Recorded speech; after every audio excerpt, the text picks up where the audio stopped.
सभी को मेरा नमस्कार। स्वागत है आपका अपने YouTube चैनल प्रवीण ढोंडुआ में। फिर हाजिर हैं एक और नई वीडियो के साथ। वीडियो में बड़ी अपडेट है साथियों, हरियाणा में कच्चे कर्मचारियों के लिए। आप सभी को बता दें, लगातार बार बार एक ही अपडेट आ रही है कि हरियाणा सरकार कच्चे कर्मचारियों के लिए पॉलिसी बना रही है, जिसमें कच्चे कर्मचारियों को पक्का किया जाएगा। तो उसी के रिगार्डिंग ये वीडियो हम बना रहे हैं साथियों। पिछले 2 दिनों से एक लेटर वायरल हो रहा है जो कि 7 पेजों का है, जिसमें जिक्र किया गया है 2014 की पॉलिसी का, और जो वरिष्ठतम अधिकारी है उनकी एक कमेटी गठित की गई है, जिसमें चर्चा हुई है कि किस प्रकार से कच्चे कर्मचारियों को पक्का किया जा सकता है, ताकि बाद में कोर्ट में कोई फंसड़ा न फंसे। तो उसी के रिगार्डिंग कल जो मीटिंग हुई थी, और अब सरकार ने 5 अगस्त को कैबिनेट की मीटिंग बुला ली है, जिसका मुख्य एजेंडा रहेगा जो 2014 की पॉलिसी है वो लागू करना और कच्चे कर्मचारियों को पक्का करना।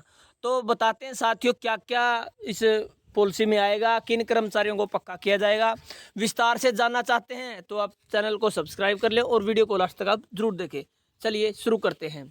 हरियाणा सरकार ने अस्थायी कर्मचारियों को रेगुलर करने की पॉलिसी तैयार करने के लिए वरिष्ठ आईएएस अधिकारियों की गठित की कमेटी, और मुख्यमंत्री नायब सिंह सैनी की अध्यक्षता में 5 अगस्त को होने वाली मंत्रिमंडल में मिल सकती है मंजूरी।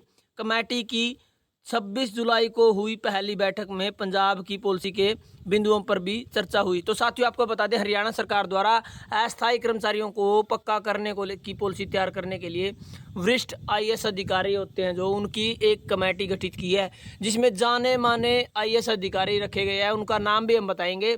और उसी के रिगार्डिंग जो पहली बैठक है वो 26 जुलाई को यानी कल को हुई थी, और 5 अगस्त को मंत्रिमंडल ने बैठक बुला ली है, जिसमें जो एक्ट है या पॉलिसी है वो बनाई जाएगी और मंत्रिमंडल की मंजूरी के साथ कच्चे कर्मचारियों को पक्का कर दिया जाएगा।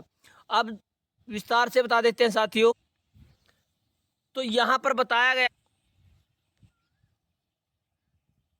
हरियाणा सरकार ने अस्थायी कर्मचारियों को रेगुलर करने की पॉलिसी तैयार करने के लिए वरिष्ठ आईएएस अधिकारियों की कमेटी का गठन किया है। मुख्यमंत्री नायब सिंह सैनी की अध्यक्षता में आगामी 5 अगस्त को होने वाली मंत्रिमंडल की बैठक में इस पॉलिसी को मंजूरी मिल सकती है। वरिष्ठ अधिकारियों की इस कमेटी की 26 जुलाई को पहली बैठक हुई, जिसमें पंजाब की पॉलिसी के बिंदुओं पर भी चर्चा हुई। हालांकि पहली बैठक में पॉलिसी के मसौदे पर ज़्यादा चर्चा नहीं हो उसकी, मगर इसकी बैकग्राउंड पर चर्चा हुई। अभी कमेटी की दूसरी या तीसरी बैठक में पॉलिसी का ड्राफ्ट तैयार हो सकता है। कमेटी में प्रधान सचिव विजेंद्र कुमार, प्रधान सचिव डॉक्टर डी सुरेश, उपायुक्त एवं सचिव विकास गुप्ता, मुख्यमंत्री के अतिरिक्त प्रधान सचिव और आयुक्त एवं सचिव डॉक्टर अमित अग्रवाल, मानव संसाधन विभाग के महानिदेशक जे गणेशन, वित्त विभाग के विशेष सचिव पंकज, मानव विभाग के विशेष सचिव डॉक्टर आदित्य। इस प्रकार से जो काफ़ी सारे बड़े बड़े आईएएस अधिकारी है वो शामिल थे। मुख्य सचिव टी.एस.एन. प्रसाद ने यह कमेटी गठित की है। सरकार ने कहा कि यह कमेटी उन कर्मचारियों के लिए चर्चा कर एक ड्राफ्ट पॉलिसी तैयार करेगी जिन्होंने कॉन्ट्रैक्चुअल सर्विस दी है। कमेटी में senior most IAS Vijendra Kumar है, वो मानव संसाधन तत्कालीन सामान्य प्रशासन में लंबे समय तक सचिव और प्रधान सचिव पद पर रह चुके हैं। इस ड्राफ्ट पॉलिसी की बैकग्राउंड में हाई कोर्ट में दायर यह याचिका और एक अपील में की गई टिप्पणी भी ध्यान में रखा जाएगा। तो आपको बता दें साथियों, जो मुख्य सचिव की तरफ से एक हरियाणा में अस्थायी कर्मचारियों रेगुलर करने की पॉलिसी का ड्राफ्ट तैयार करने की कमेटी का जो गठन कर दिया गया, उसका पत्र का जिक्र भी यहाँ पर किया गया है।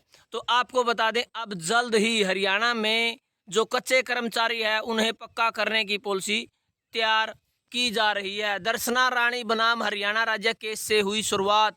हरियाणा कौशल विकास और औद्योगिक प्रशिक्षण विभाग में कार्यरत दर्शना रानी ने हाईकोर्ट में दर्शना रानी बनाम हरियाणा राज्य नाम से याचिका दायर कर रेगुलर करने का आग्रह किया। एडवोकेट जनरल बलदेव राज महाजन ने स्टेटमेंट दी कि मुख्य सचिव के 21/12/2018 के पत्र अनुसार हरियाणा सरकार ने हेड ऑफ कर्मचारियों को रेगुलर करने की नीति बनाने का फैसला कर लिया है। जिन्होंने लंबी सेवा दी है मगर वे स्वीकृत पदों के न होने के कारण रेगुलर नहीं हो सके, इस पर एडवोकेट जनरल ने हरियाणा सरकार को राय दी। अदालत में निर्देशों के संदर्भ में तटस्थ अनुबंध कार्यरत दैनिक वेतनभोगी कर्मचारी सेवाओं को नियमित करने के लिए घटते कैडर डिमिशनिंग कैडर सर्जित करें। सिंगल बैच ने आगे निर्देश दिया है कि भविष्य के लिए किसी भी स्थगन आदेश के अभाव में उन कर्मचारियों की कठिनाइयों को समझते हुए समाजवादी कल्याण योजना की रूपरेखा तैयार करने के लिए सरकार विचार कर सकती है, जिन्होंने वर्षों की सेवा की है मगर उन्हें कैरियर में के बारे में अनिश्चित है। यह भी है कि उल्लेख किया गया कि कर्मचारियों द्वारा दी गई लंबी सेवाओं के मद्देनज़र उनके कल्याण के लिए भविष्य में ऐसी समाजवादी नीतियां बनाने के कोई प्रतिबंध आदेश नहीं है। हालांकि ऐसी नीतियों को बनाते समय मौजूदा नियमित कर्मचारियों के हितों को ध्यान में रखा जाना चाहिए और नियमित कर्मचारियों की वरिष्ठता और स्थिति को प्रभावित करने के लिए नियमितीकरण बैकडेट से नहीं की जानी चाहिए। पंजाब राज्य ने इस संबंध में 16 मई 2023 को एक नीति भी जारी की है। मामले में अंतिम निर्णय लेते समय ऐसी पॉलिसियों के नियमों और शर्तों पर भी विचार किया जा सकता है। तो आपको बता दें साथियों, फाइनल अब जो एक कमेटी गठित की गई है, वरिष्ठतम जो IAS अधिकारी है जिसमें बड़े बड़े नाम हमने बताए आपको, उनकी पहली बैठक 26 जुलाई को हो चुकी है और उसी पर जो फोकस रहने वाला है कि किन कर्मचारियों को इसमें ऐड किया जाएगा और कैसे पॉलिसी तैयार हो, क्या क्या मुख्य बिंदु है। जैसे पंजाब की पॉलिसी के मुख्य बिंदुओं पर यहाँ पर चर्चा हुई है और अब उसी के रिगार्डिंग 5 जो अगस्त की कैबिनेट की मीटिंग है वो अहम निर्णय देगी और सरकार यदि चाहेगी तो एक्ट बनाकर इन कर्मचारियों को पक्का किया जा सकता है, नौकरी सुरक्षित की जा सकती है। आपका क्या मानना है इस बारे में? आप कमेंट के माध्यम से जरूर बताएं। धन्यवाद। वीडियो देखने के लिए आपका दिन शुभ हो।